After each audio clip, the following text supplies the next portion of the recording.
I bear witness that no one is worthy to be worshipped besides Allah, and I bear witness that Muhammad ibn Abdullah is the messenger and the slave of Allah. With every presentation that we do, it has to has a reason behind why we do it. There's a story why we do certain things. So my story started 24 years ago. It was September 11th, 2001, 9 o'clock in the morning. I'm sitting at JFK Airport waiting to depart an airplane. My background is aviation for 24 years. And at 9 o'clock in the morning, the news came, an airplane hit the World Trade Center. From my workplace, we had a clear view of the World Trade Center, so we could see the smoke. It was that day that I was going to hear some adjective that was going to describe who we are as Muslims. I heard the word terrorists. I heard the word ragheads, camel jackies, backward people, people who follow a religion that is practiced in the old days, ancient. And those words hit me directly in my heart, because it came from a guy who I worked with for 15 years. I showed him from day one the rules of everything we did in the aviation, and he stood in front of that table and he described those adjectives to me. So who we are as a people, why did they have this adjective for us? Is this something that we take as a norm? The reason is that we have not took the time to learn who we are, and we have not taught these people who we are. So we have always walked with our heads down. We have always walked with our humility, with our dignity stripped from us. So this is the story why I have chose this topic. Because I want to build ourselves, who we are. I want to let people know who we are. Who we are. I mean, when they said Muslim, Allah said we are the one who submits. So I'm going to talk about an age about 1,000 years, more than 1,000 years ago, what happened and what's the effect of us today. What was that effect? First, I want to give my citation that the materials that I'm using is not from me, is not my material. I have compiled some information from the book that you're seeing there. It's called 1001 Invention. And materials in my presentation will be from this book and other sources, but I want to cite this book. Now, what is the Golden Age of Islam? The Golden Age of Islam is when the Muslims was on top. Now, according to the Europeans, this was the age of the Dark Ages. It might have been the Dark Ages because they did not have any recorded history in those years. But that does not mean that the rest of the world was sleeping. You see? We say that the Golden Age started from the 6th to the 13th century. It stretched from all of the Arabian Peninsula to the northern Africa, into Europe, which is Spain, as far as Toledo, across the Persian, into Asia. This period was built upon knowledge from the ancient Greek. Now let's take a moment here and stop.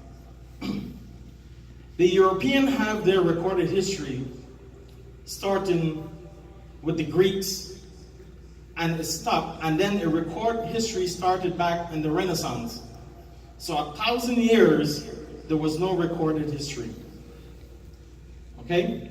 Then from the Renaissance, went into the industrial age, and then from the industrial into the modern, as we know it today. Now, what happened to the 1,000 years? I mean, didn't anybody exist? Nothing happened? How did the Renaissance start their inventions and their breakthroughs? Where did they get that from? You know, and of course, the Renaissance, the industrial got it from the Renaissance. So something had to play in between 1,000 years. And we're going to look at this is the timeline of the Golden Age. We say we'll start from the year 570. So this is the year about that it was the advent of the birth of the Prophet Sallallahu Alaihi Wasallam. And as you can see, as it went through, year 632 was the end when the Prophet Sallallahu Alaihi Wasallam passed away. And then we had the Caliph, the four Caliphs, and we from 632 to 661. Then you had the Umayyad dynasty and the Abbasid dynasty. And then in 1258 was the invasion of the Mongols. And that ended the Golden Age. The intellectual, the breakthroughs, is stopped at 1258 and is still trying to regain its momentum. However, we're going to see as we go forward in this presentation that in those days, dynasty used to support these breakthroughs and these discoveries. Today, there's no one individual are doing the breakthrough. No countries or government is behind these scientists, what they're doing these days. So this is the Muslim Empire during the time of the Prophet Sallallahu Alaihi Wasallam. So the red area is the time of the Prophet Sallallahu Alaihi Wasallam. After that, we they went up to the Persian and over to Europe, to Africa. And by the time the Muslim was on top of everything, this was the empire of the Muslims. They had stretched across North Africa, into Asia, into India. Now here's the timetable of what should have been taught in school. Okay, so we got up to the Greeks and the Romans. But you see that 600 to 1300? That's when the Europeans said it was the Dark Ages for them. This period here, they don't talk about. But it's very hard to hide something that happened for 1,000 years. There's only so much you can bury, and there's only so much that you can get rid of. But in those 1,000 years, something happened.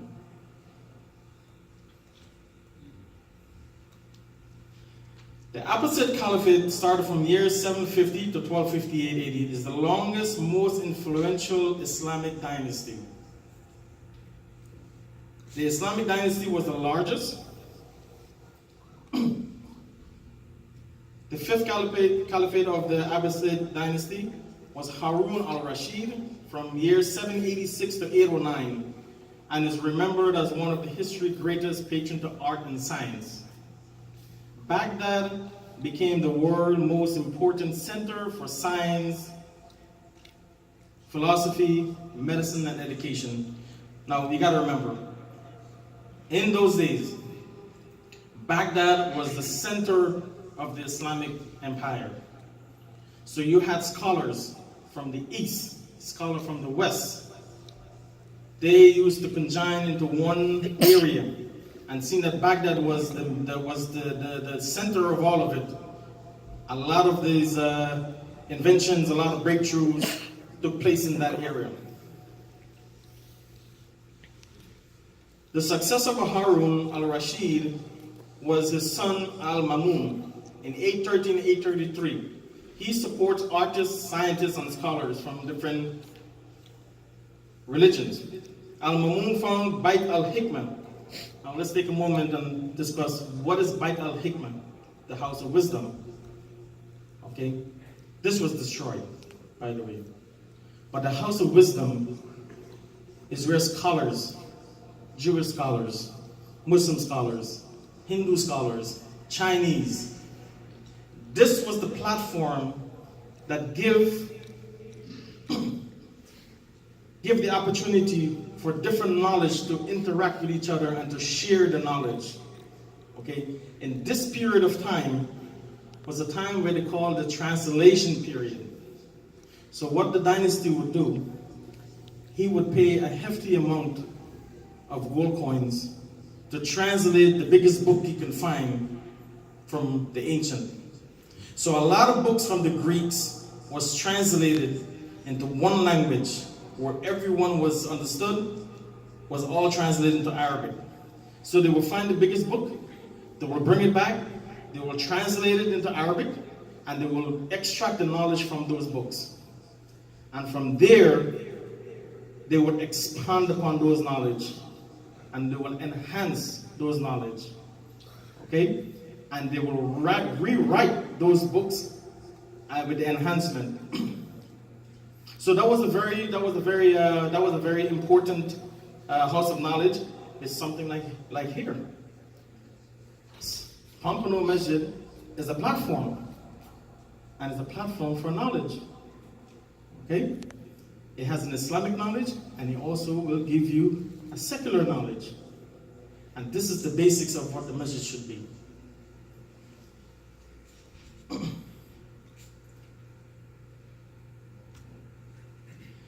Now, for everything that happens, there should be a cause for why it happened and what are the effects of these events.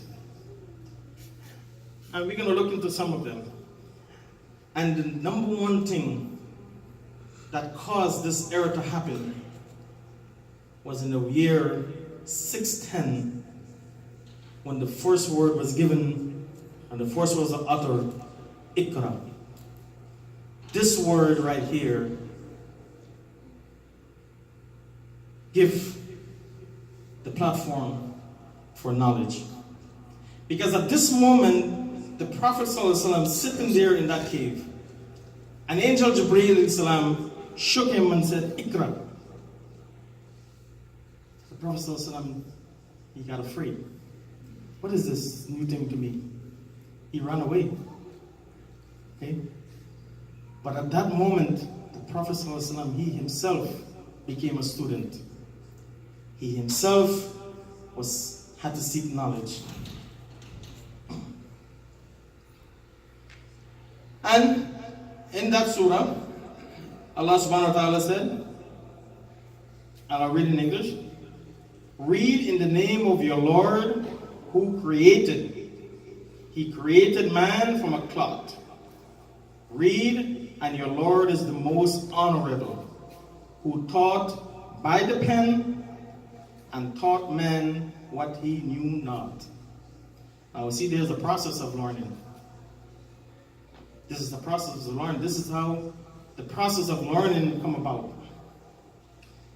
It is a religious duty upon every Muslim to seek knowledge, because without knowledge, we cannot speak. It's best that you don't speak if you don't have any sort of knowledge. Now, if you learn something, it's best that you teach that to someone else. Okay? Allah subhanahu wa ta'ala said in the Quran, Allah will exalt those who believe among you and those who have gained knowledge to high ranks. The Prophet ﷺ said, whosoever follow a path in pursuing of knowledge, Allah will make his way easy to paradise. Now Islam, when you read the Quran, there's many ayats that says and calls upon man. And he says to man, he said, O man of understanding, he said, ponder upon my signs. Now what does that mean, ponder upon the signs? I mean, there is many signs of Allah, right? So we look at the signs of Allah, and he said, in those signs are benefits for you.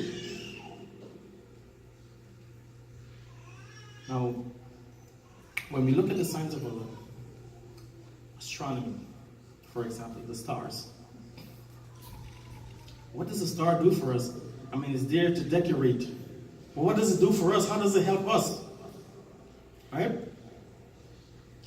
The stars guide us And then you will see later on in our presentation, because we're not going to be able to do all of the presentation in this sector. So next month we will continue with more. But Islam called upon everyone who has understanding of the Quran, and there are different ways of understanding the Quran. The Sahabas, radiallahu anh, they understood the Quran in the way that when the Quran was being read, they saw everything. When the hellfire was mentioned, they saw the hellfire. When Jannah was mentioned, they saw it. So they understood it in this context. Okay? But everyone don't have the same level of understanding of the Quran. So there are people who has higher intellect. Okay? They look into the signs. They take the signs of Allah. They look upon it. They ponder on it. And then they derive from those signs benefits to benefit us. Now, one example I'll give to you. Our chainsaw that we use to cut trees. Now, look at this ants. Man took the ant. There is an ant that cuts leaf. Okay? Their specific duty was created only to cut leaf. And when they look at their cutting mechanism, the ant, before he starts to cut the leaf, he secretes a liquid on the cutting mechanism. And while he's cutting the leaf, he's vibrating the leaf. Okay? Causing the leaf to become more brittle while he's cutting. So men look at that and said, look, we need to have a machine that would help us to cut trees down. I mean, cutting trees down with axe is not going to cut it anymore. So then they came up with a chainsaw. So if you know what a chainsaw is, it has the chain, but on the chain itself is a different material that is embedded on the chain that actually cuts the tree. And what happens? The chainsaw shakes, it rattles, and it makes the tree brittle, and we're able to cut. So this was one of the signs that men took from the ants, an insignificant ant, but it played such a big role in us. Now this ayat, Allah subhanahu wa ta'ala called upon the men of understanding. It is He who has sent down water from the sky. From it you drank, and from it came the shrub among which you graze your herds. And by it He makes crop grow for you, and olives and dates and grapes and fruits of every kind. Therein is certainly a sign that for people who reflects. He has made the night and the day subservient to you, and the sun, the moon, and the stars, all subject to His command. Therein are certainly signs in that for people who use their intellect, and also the thing of varying colors He has created for you in the earth. They are certainly a sign in that for the people who pay heed, it is He who made the sea subservient to you so that you can eat fresh flesh from it and bring out from it ornaments to wear. And see the ship cleaving through it so that you can seek His bounty, and so that perhaps you may show thanks. He cast firmly embedded mountains onto the earth, so it would not move under you, and rivers, pathways, and the landmark, so that perhaps you may be guided, and that you are guided by the stars. Is He who created like Him, who does not create? Or will you not pay heed? Now in this ayat here, it calls upon the man of intellect. Look at the signs of Allah. Look at everything that has been created among you. Take those signs, look upon those signs, cut into it, go into it. Isn't this what scientists are doing? Isn't that what they're doing? They're taking something, they're going into it, they're splitting it apart, and they derive benefits.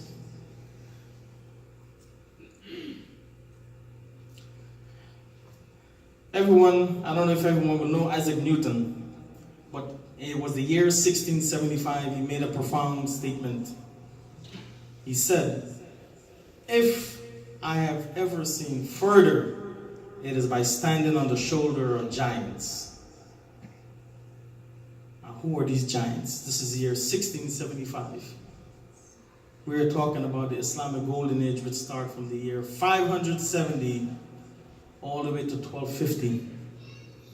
And he's in the year 1675, and he's seen further because someone left him something that he can go further with his studies. This, everyone knows what this is. This is the miswak. This is the first form of toothbrush that was introduced by the Prophet. But the European never had a toothbrush. Because if you ever seen movies of ancient European days, you will see that they all had very bad teeth. Because they had no hygienic to take care of their tooth. But the miswak, if you use the miswak, you know, it kills the germs in your mouth. It kills the plaque in your mouth. And it also whitens the enamel of your teeth. This is the benefits. Now, they are making toothpaste with this product. And they're finding the benefits of the miswak.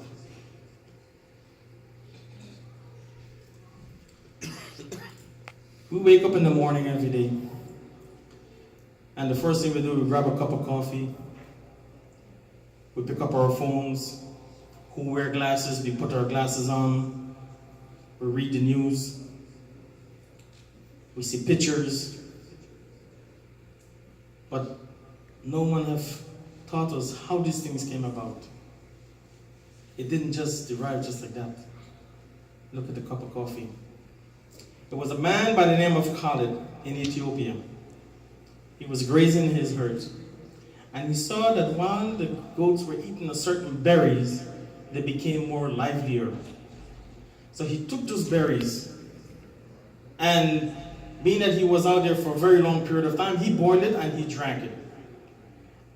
And by the 15th century, it arrived in Mecca and in Turkey, and from Turkey made its way to Europe. Now in 1650, it was brought to England by a Turkish man, Pasquale Rossi, who opened up the first coffee house in England. Now that's the coffee house. It's actually there in England right now. It was introduced to them. Had no idea where it came from. They didn't know what was coffee. Maybe they knew what was tea, but they didn't know what was coffee. Being that cleanliness is part of a Muslim lifestyle, so the Muslim had to come up with something how to cleanse themselves properly. So we look at the shampoo. Okay? The Arabs used to combine vegetable oils and sodium hydroxide and aromatic as like tame and they used to make this substance to wash themselves. And we can see that in 1759, the first shampoo bathhouse was opened in England. 1759. So what was it that they used before that? A Muslim man by the name of Muhammad from India. He opened up that house and he was appointed shampoo surgeon to King George and William. That house, you can still find them in England.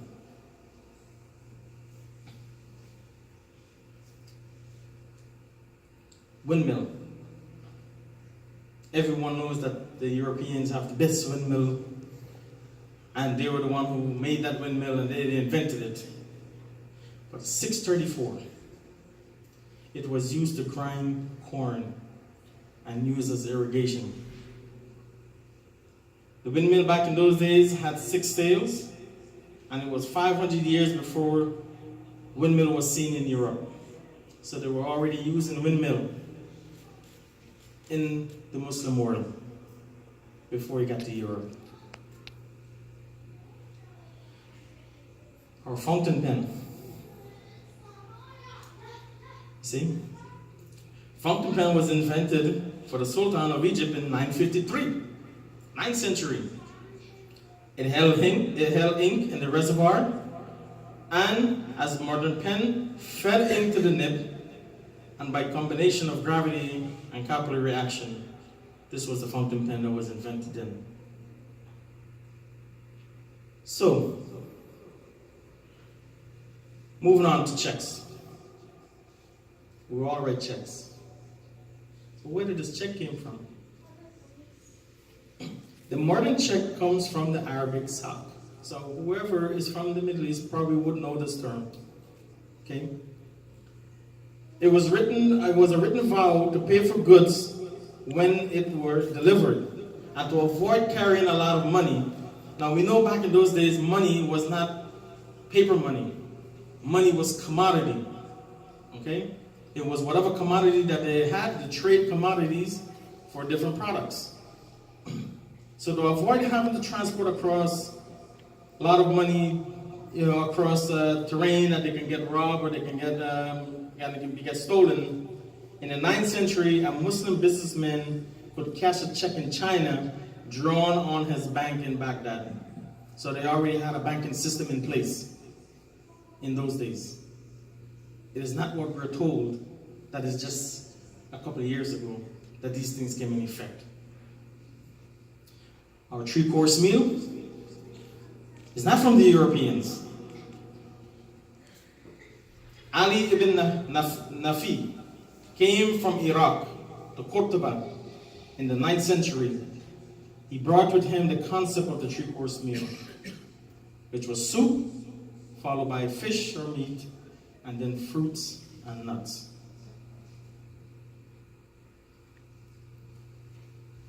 Let's talk about Spain. This is very interesting. It's going to be the year 711 to 1492. The Muslim crossed the Mediterranean into southern Spain. And they got as far as Toledo. And while they were there for that 781 years, they didn't destroy, they didn't kill anyone, they didn't force anyone to accept Islam. Everyone was free to practice whatever they were practicing. However, what they have done, they have enhanced life in Spain. They had the most libraries, they had most schools, public bathhouses they introduced, literature, poetry, architecture. And today there's one building that is standing there. It is magnificent as it was when it was built. Is the Alhambra. Whoever has the opportunity to go to Spain. The only reason why the Spanish, when they took back Spain from the Muslims, did not destroy the Alhambra, it was because of the magnificence that they saw in that building. And if you watch a documentary in that building, every portion of that building is proportioned to the next part of the building. Columns were proportioned to the floors, to the ceiling, even to the pool that they have in front of the Alhambra. That when people go there and they look at that house, and look at that palace actually, they can see the beauty of that building. It's the greenest part in Spain. It's the greenest part in Spain. And while the Muslim was there, they introduced to them citrus. In Granada is where you have the most orange farms. And those oranges came by the introduction of oranges from the Muslims. So they introduced citrus to them and other things. In Cordoba, in Spain actually, in Cordoba, became the capital of the Muslim Empire. 781 years of ruling was the longest ruling dynasty ever. And in those years, there was no recorded history of destruction of any properties. But they have enhanced the life of the Spanish people. And right now I do Uber. And I have opportunity, I pick people up from many different places. And I pick people up from Spain. We have the, we talk about Spain. And when I asked him, I said, what is it like in southern Spain?